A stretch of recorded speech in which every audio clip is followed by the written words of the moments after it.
for you? I think the 3 weeks have gone well. We've learned a lot about our team from a personnel standpoint, to our strengths, our weaknesses, things that we think can become strengths as we continue to work on them, leaders that we can rely on. I think that every team takes on its own personality, and we're starting to see the personality of this team as well. I think it's been one of the better camps that we've had. It's hard to compare and contrast exactly, but it feels really good from an injury standpoint. I don't feel like we've gotten a bunch of injuries that way, but yet it's been physical. I think that some of the changes that we've made offensively have been effective for what we'd like to do, and I think it's been helpful to our defense.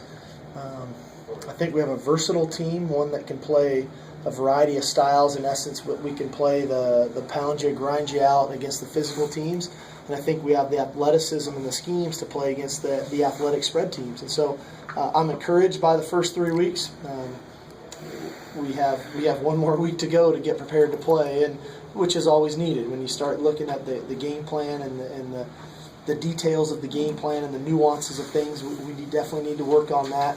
I thought we had a really productive practice today in that we made it a very game-like practice, and so we got the flow of the game, offense, defense, with special teams as it came, not just a scripted out period in practice. So we got punt numerous times, we got punt return, we got kickoff return. So guys started to get a feel for that as well, and finding out they have a bigger role in special teams than maybe they first thought as their number kept getting called, and other guys understanding how to dig down deep when they might have played a few plays on defense, and now they need to get on punt return and block a guy for 50 yards. And so all of that stuff was great for us today. We'll come back and do something very similar on Saturday to get our guys even more into the flow of the game, and at the same time working on the nuances and the details of the game plan for Boise. From your opinion, is it maybe simplistic to say that you feel that you guys are ahead at this point than you were maybe a year last year? Oh man, it's hard to compare all of that. All I can tell you is I feel really good about where we're at this year. You probably go look at last year's whatever practice we're on and look at my interview. I might have said the same thing. I don't know. I just know how I feel today and how I feel about our staff, how I feel about our depth chart, our post-training camp depth chart, which I think we're trying to get to you guys here before the weekend or by the weekend for Raise the Roof, so that you guys know where everybody kind of stands on our roster today.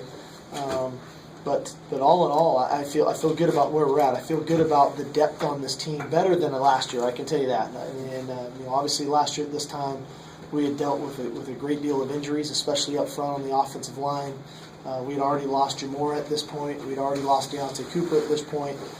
So to be where we're at from a health standpoint has been big. And for whatever reason, other reasons, I feel really good about where we're at. How do you balance having sufficient talent on special teams versus you don't want a bunch of starters at all times on special teams, especially with the tempo that you want to run this year? I think one of the keys is your depth chart, and looking at your depth chart to make sure that a starter's not backing up a starter. So if we have some defensive players on a certain special teams group, they might be a starter on that special team, but his backup might be a backup on defense as well, so it's a natural step in to fill in for a guy if he's been on that field for quite a while. So there's a great balance. I think Johnny Nansen does a good job of finding his core guys that might not be frontline starters on offense, defense, but they're those 4 or 5 guys that every time special teams and special teams play comes out, you see those same numbers running onto the field. And so I think we've identified those guys and who they are and where they can help us. But when we need to go run down on a kickoff and make a tackle, our best guys will be out there at the critical moments. So you kind of in the Wayback Machine, the Boise State had the one good return, and they were quiet basically. Right. Do you remember what went wrong in that return, and what's so important about those nuanced things as the season goes along? You lose a game by just 2 or 3 points. Well, we felt good about our plan going into the game, and obviously they're looking at the same film we're looking at, so they're going to make their adjustments, and we're going to make ours, but we don't want to overanalyze things. We felt good about our plan. On that specific return, we felt like we covered it really well. We had one of our best tacklers, especially on kickoff, in position to make the play, Justin Glenn, who 9 times out of 10, I'd put him in that position over and over and over again. He makes the tackle.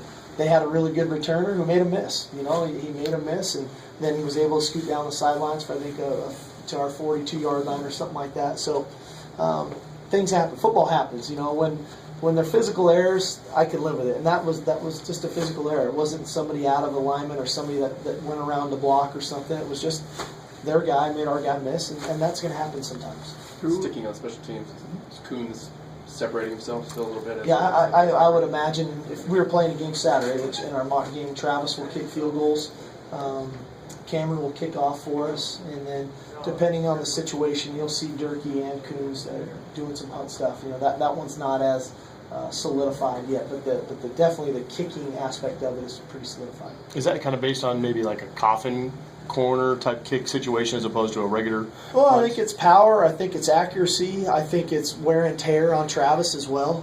I notice him even more fresh kicking field goals now. He's not having to kick off every day in practice and all those things, and so that's a lot on the guy to do triple duty the way he had to do it last year, and it was probably unfair to him, but we were trying to do what was best for our team. But I think we're seeing the benefit of it. He's kicking field goals very well, very accurately right now, and he's playing the ball extremely well as well. You mentioned the depth chart coming out for Raise the Wolf. Any surprises in your mind in terms of maybe coming into the fall, guys that were maybe on the cusp but that really showed themselves? Well, I think Kevin Smith has had a great training camp. I think he's a guy that I'd say, coming in we thought could be a nice role player for us offensively and contribute on special teams. He's a guy who's been really dynamic, especially the last 2 weeks of training camp. He's playing fast. He's kind of back to his old self. I think that what he's bringing to our offense, the big plays, another big play today in the scrimmage, what he's doing for us in special teams, he's probably the biggest surprise for me of a guy that, you try not to lay expectations on people, but you have the pieces to the puzzle laid out on the table, and then you start putting them together. I don't know if we really thought going in number 8 would be such an integral piece to the puzzle, but right now he is. Who are some of those leaders you mentioned in Marshall this 3 weeks? Well, I like Colin Tanagawa, a really nice leader for us, a guy who hasn't been with us, for a little while because of the injury, and now that he's back and playing full time, full speed, his leadership is evident for sure. I think Kikaha, I need to pronounce now, Hillary Kikaha. That one's going to take a while. So I think his emergence, he's just a natural leader in that aspect of a guy who maybe we didn't anticipate being that role because we just didn't have him, is another nice leader for us. The natural guys are still there, obviously, in Keith and Shaq and Sean Parker. I think one other guy who might not wow everybody just the way he plays, but from a sheer leadership standpoint, DeAndre Campbell's an excellent leader. He's vocal, he's strong, he's attentive to details, he shows really good guidance to the younger players, and so I like the balance of leadership on this team. It's not, hey, I need these two guys to lead.